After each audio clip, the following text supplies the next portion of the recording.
وعليكم السلام، أهلا وسهلا. وين محطة الباص؟ هذا الباص يروح دبي؟ لا، هذا الباص يروح الشارقة. أبغى تذكرة واحدة لأبو ظبي. كم سعر التذكرة؟ التذكرة ب20 درهم. الباص يطلع الساعة كم؟ يطلع بعد نص ساعة. وين أوقف وأنتظر الباص؟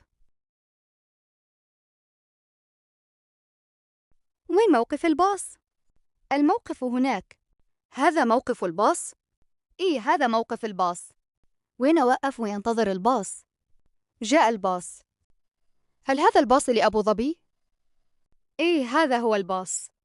السلام عليكم. وعليكم السلام. لو سمحت، هذا المقعد فاضي؟ إيه، فاضي. ممكن أجلس هنا؟ إيه، تفضل لو سمحت. هذا الباص يروح المدينة. لو سمحت، وين أنزل؟ أبغى أنزل عند المول. ممكن تقول لي متى أنزل؟ إذا وصلنا بقول لك. لو سمحت، أعتقد إني عديت المحطة.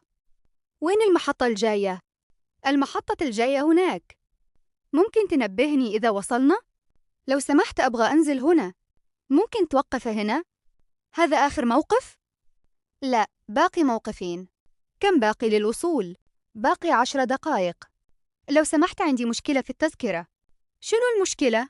التذكرة ما تشتغل. روح للمكتب وخليهم يساعدونك.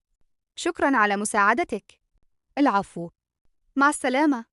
الله يسلمك. ديو، لا تنسى تتابعني عشان تتعلم عربي خليجي أكثر. نشوفكم في الدرس الجاي.